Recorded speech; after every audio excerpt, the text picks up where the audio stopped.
Muito boa tarde a todos que estão assistindo a esse vídeo aqui. Esse vídeo aqui eu vou falar um pouco sobre a. É para um vídeo bem simplificado, bem para leigo mesmo, explicando sobre a evolução. Eu sou o Ivan Burco, eu sou estudante da Universidade Federal do Paraná, sou estudante de física. Eu vou fazer um vídeo de biologia, né? Mas é uma área. Eu vou pegar bem superficial assim, então fica bem fácil de entender. Tô fazendo esse vídeo principalmente porque eu vejo muitas pessoas no meu círculo familiar, até amigos, que não conseguem entender evolução porque os professores não explicaram certo no momento de explicar. Ou os professores mesmo não acreditavam. Eu tinha um professor no sétimo, oitavo ano que não acreditava na evolução, mesmo sendo professor de biologia. Então, para tentar ajudar quem tem ainda uma dúvida ou pensa que realmente não existe evolução, ou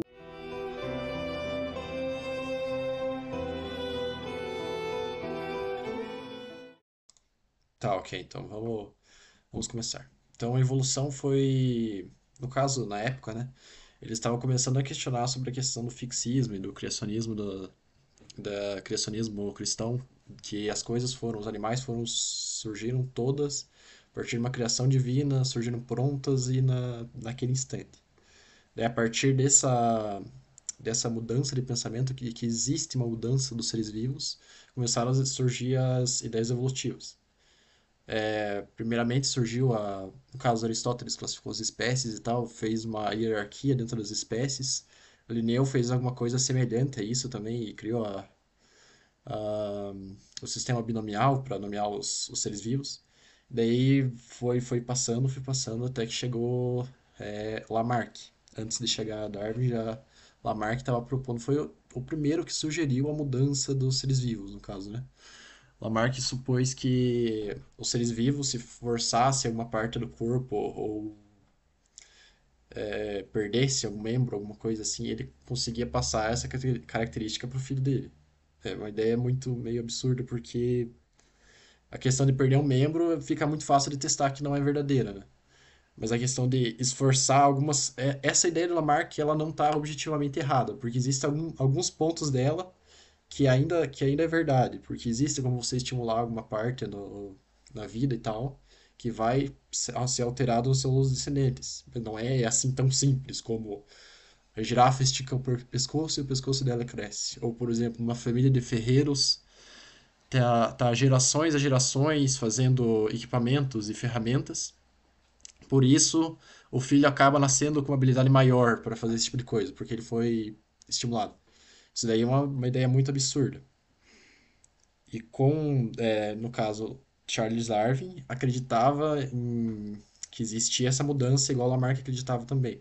Só que ele pensou de uma forma diferente, tanto que ele saiu no mundo para estudar para tentar encontrar esse mecanismo.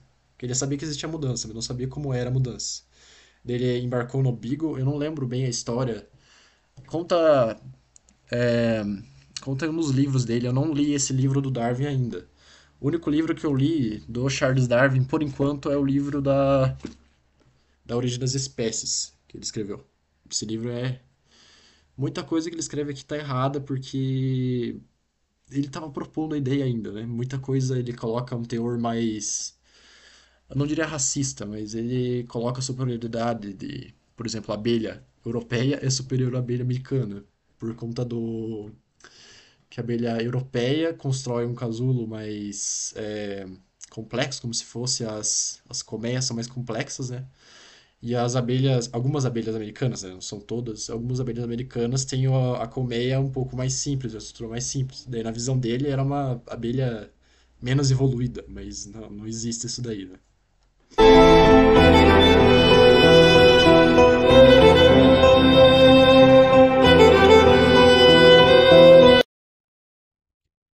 Então, agora eu vou explicar qual que é esse mecanismo que Darwin conseguiu encontrar nessa viagem dele. Que no caso, o mecanismo que ele encontrou é a seleção natural. Seria, resumidamente, você seleciona características favoráveis para a sobrevivência do ser vivo. Muitos já não entenderam o que eu falei agora, né? Mas vamos usar de uma forma simples assim. Vamos dizer que existe. Um exemplo bem esdrúxulo assim, né? Existe uma população de grilos que tem uma cor mais esverdeada assim. Daí acontece essa questão de mutação e tal, eu vou explicar um pouquinho depois. Que acontece uma mutação no DNA e tal, e o organismo acaba sendo, vamos dizer assim, o verde fica um pouquinho mais escuro e a folhagem era mais clara. Esse grilo que nasceu com a coloração mais escura fica mais suscetível a ser predado. Por conta da questão de uma ave e tal, consegue ver mais fácil um grilo, que é mais esverdeado escuro, numa folhagem mais clara, do que um que está mais próximo da cor. Então, os animais que são mais próximos da cor continuam vivos, porque podem fugir, ou porque tem uma competição maior porque para quem é menos parecido com a folha. É mais predado. Agora, se acontecer de um indivíduo nascer mais parecido com a folha, aí vai ficar mais fácil dele sobreviver em comparação aos outros animais do bando dele. E com isso, um pequeno grupinho de animais ele vai sendo selecionado para se tornar um grupo cada vez mais parecido. O grupo vai, os genes que tornam ele mais parecido com a folha, com o ambiente que ele está em volta, vão sendo selecionados e aquele grupo vai ficando mais difícil de ser predado.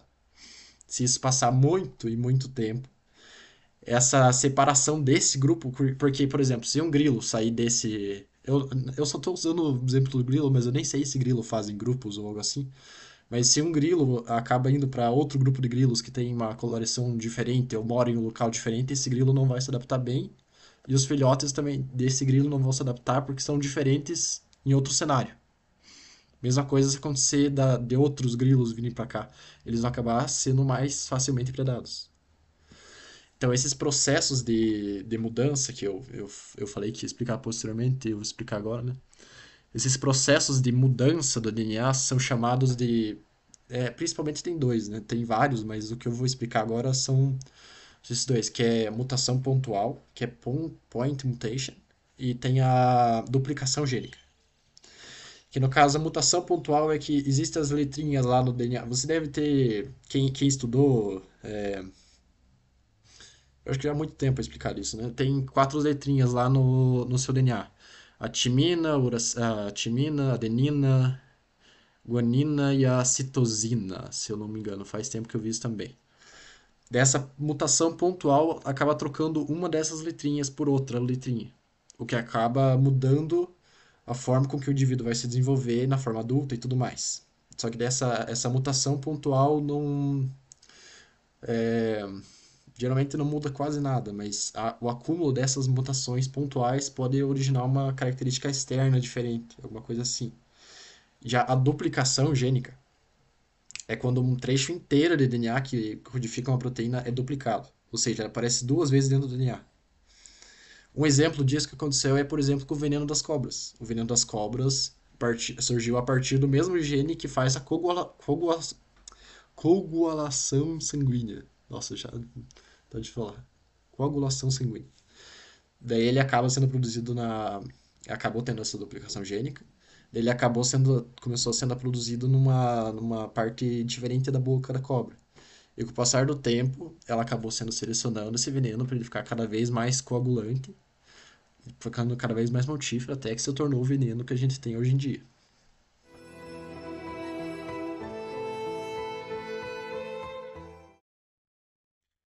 O que eu acabei de explicar é como os seres vivos acabam se modificando e tal. Mas eu não expliquei, eu expliquei no caso esses processos de microevolução, que eles acabam surgindo características novas dentro dos indivíduos, daí elas se espalham dentro do grupo que ela vive e tal, e esse grupo acaba se separando dos outros indivíduos dos outros grupos, ou por afastamento de distância, por afastamento de comportamento, ou por essa questão de predação mesmo, que daí o gene não consegue trocar muito bem, eles não conseguem se reproduzir muito bem por causa da morte dos indivíduos e não se adaptar muito bem, é isso aí. Então agora eu posso explicar a questão de anagênese e de cladogênese. A questão de. É que a ideia, pessoal leigo geralmente pensa assim que. Ah, se o ser humano veio do macaco, por que ainda existe macaco? Isso eu depois explico, mas é absurdo essa frase, né? Eu posso explicar, por exemplo, sobre a questão da. Pode ter acontecido um processo de cladogênese, se você for pensar. Vamos pensar dessa maneira, né? Que o humano veio do macaco, mas não é isso.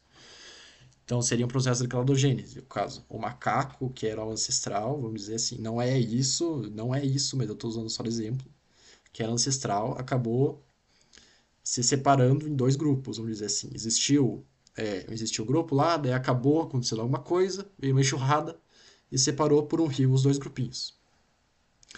Um grupo continuou na mesma situação que ele estava antes, tinha bastante fruta e tinha muita abundância naquele lado e tal, e não precisavam ter uma mudança muito grande. Então aquele animal permaneceu parecidíssimo com o que era. Esse outro grupo, animal não, é um grupo de animais, né? É isso que tem que levar em conta. E daí esse outro grupo de animais acabou encarando uma situação diferente que ele vivia. Talvez frutas diferentes, predadores diferentes, todos os nichos ecológicos são trocados. Nichos ecológicos é o que cada animal, cada ser vivo faz dentro do ecossistema. Então ele está num lugar que é totalmente hostil para ele, é uma coisa totalmente diferente. Ele vai ter que se adaptar de alguma forma. Então a sobrevivência desse outro lado do rio vai ser mais difícil. O que vai ser facilitar com que haja uma mudança. Porque a mutação vai acontecer tanto de um lado quanto do outro. A questão vai ser a seleção que vai ser diferente. A seleção dos caracteres vai ser diferente. Por isso surgirão duas espécies, depois de muito tempo. Porque era na Terra, se eu não me engano, eu faz tempo não vi isso também. Eu acho que a Terra mais ou menos tem 4 bilhões de anos. A vida com certeza tem mais de 2 bilhões de anos. Isso daí eu tenho que conferir depois, eu passo escrevo aqui embaixo, algo assim. Então, existiu muito, muito tempo para que um organismo simples, por meio de separações ou de simplesmente processo de anagênese, que é quando um ser vira outro ser sem deixar ser, que é isso que fala, que se existe macaco, por que não existe humano? Que seria, no caso, se o macaco tivesse se transformado no humano. Aconteceu, por exemplo, nos cavalos, vamos dizer assim. Existia. Deixa eu até ler o nome aqui, porque é um nome difícil. É,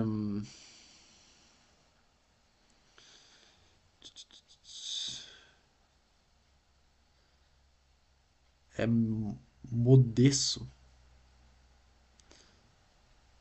Não, Igraçotério. Tá, Igraçotério, uma coisa assim, eu não sei ler muito bem. Que no caso seria o ancestral dos cavalos. Que hoje em dia não existe esses animais que eram intermediários entre o cavalo moderno e esses ancestrais dele. Porque todo o grupo de cavalo acabou sendo foi de animais, né, foi se modificando com o passar do tempo.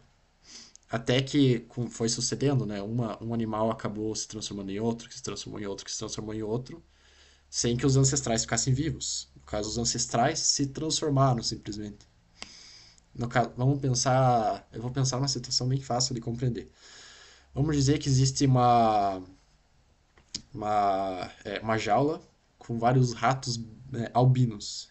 E surge, alguém acrescenta um rato marrom lá dentro. Um rato preto, um rato marrom, uma coisa assim. No primeiro momento lá, eles vão se reproduzir e tal, daí vai passando a linhagem, alguns ratos vão ser mais cinzas e outros vão continuar sendo brancos. Até que se passar mais tempos e mais tempos e mais tempos, todos os ratos vão se tornar cinzas.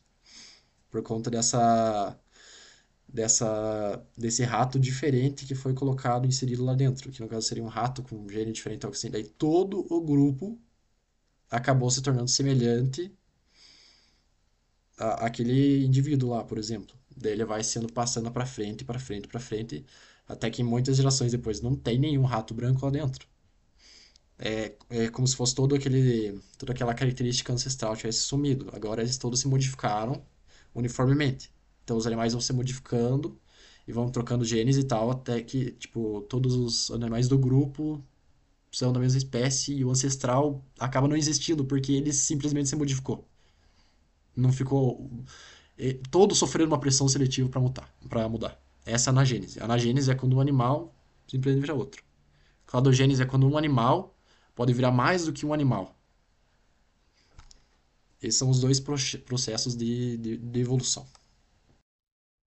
É só uma coisa, eu esqueci de completar o raciocínio ali, que a Terra tem muito tempo e tal, e dá muito tempo de surgir seres diferentes e tal, porque essa seleção pontual, ou até mesmo a duplicação gênica, produzem mudanças muito pequenas no DNA. Então você precisa de muitas gerações, muito tempo para ter mudanças o suficiente para mudar alguma coisa no externo do indivíduo.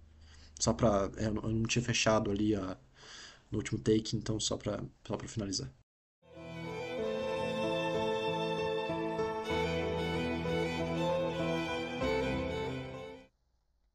Agora eu vou abordar o ponto mais crítico do vídeo, né? A questão da evolução humana.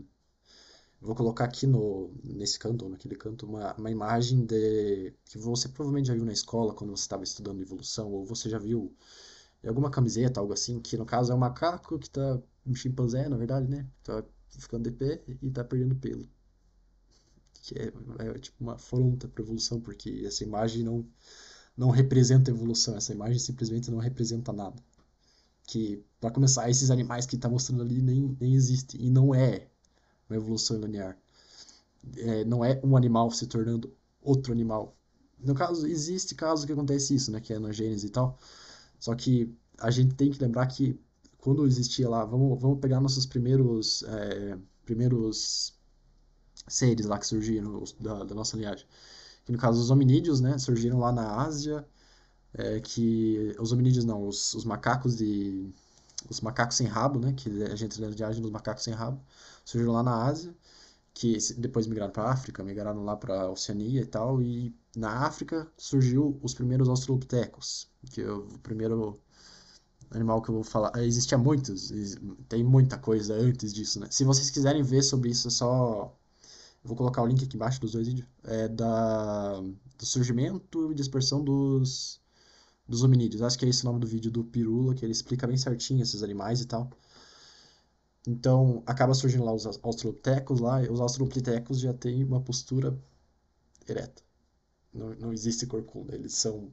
Dá pra dizer claramente que é um macaco, né, quando você olha. Macaco, no caso, é um termo genérico que pode ser trocado para primata. É como se fosse um. Esse Australopithecus é como se fosse um chimpanzézinho. Ele é mais parecido com a gente e tal, mas ele é um chimpanzézinho ainda, só que dando de pé, né? Então, esse surgimento da nossa linhagem já. Eu acho que existia. Se quiserem ver bem certinho lá no vídeo do Pirula, né? Mas existia seres antes mesmo do chimpanzé, que a gente existe uma ancestralidade em comum, que é por cladogênese, que surgiu as duas linhagens, né? Existia uma ancestralidade em comum com o chimpanzé, e esse ser era bípede, ereto.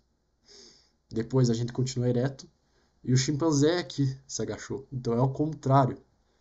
Aquela imagem não representa absolutamente nada. Então, surgindo lá, surgiram os australopitecos, depois muita sucessão de australopitecos e tal, surgiram os primeiros humanos em estrito senso, né, que são os Homo habilis, que ainda eram bastante peludos, bastante pequenos, mas já tinham um domínio bom das ferramentas de pedra. Existem propostas de que eles faziam fogo já e tal, mas isso daí já não é nada comprovado. Após um grupo desse ser vivo, em algum lugar surgiu os Homo erectus, mas os dois conviviam. Os dois estavam vivos no mesmo momento. Não é simplesmente que um deixou de ser o que era e passou a ser outro. E do nada também não, porque demorou tempo, né? Então, um grupo isolado por meio de cladogênese, de novo cladogênese, surgiu os Homo erectus. Desses Homo erectus deram origem aos é, Homo heidelbergensis. Também, mesma coisa. Erectus existe, e eu não lembro bem quando que os australopithecus foram extintos, mas muito tempo os australopithecus conviviam com a gente também, com Homo sapiens em si não, mas com seres anteriores, Homo sapiens, né? Então surgiu esse Homo heidelbergensis, que daí ele deu origem a outras espécies, por exemplo, deu origem à espécie lá do Homo sapiens, deu origem à espécie dos Neandertais e a dos Denisovanos. Essa espécie de Neandertais, no caso, geralmente são retratados em filmes e tal, como aqueles homens das cavernas que existiam na Europa naquela época e tal. E não é bem assim, né? Aqui, ó, tem um livro aqui sobre os Neandertais. Esse livro eu recomendo bastante, é um livro bem bom. Depois eu coloco na descrição, algo assim. Esses Neandertais, no caso, eram nossos primos que viviam na Europa e tal. Eles também tiveram filhos com a gente e tal. Tanto que 2% da população não africana no mundo tem genes Neandertais. que no caso é de outro ser humano, de outro humano, que não é Homo sapiens. Né? Então ele vai acontecendo esse processo, tanto que existia um momento em que a humanidade conviveu com 7 outras espécies de humanos no mundo, ao mesmo tempo. Então não existe essa de que uma espécie vai simplesmente extinguir o ancestral só porque surgiu, evoluiu. Não é assim que a evolução funciona. Eu acho que sobre a questão da evolução humana fica bem compreensível, assim. Agradeço aí a quem assistiu o vídeo e tal. Espero que. Perguntem aqui nos comentários se ficaram uma dúvida, assim, ou se acharam algo muito absurdo, ou se eu expliquei algo muito mal pra me tirar, sanar a dúvida. Espero que ajude vocês a compreenderem um pouco mais sobre evolução e tal, porque é um assunto interessante, legal de saber, né? Então, muito obrigado aí. Tchau, tchau.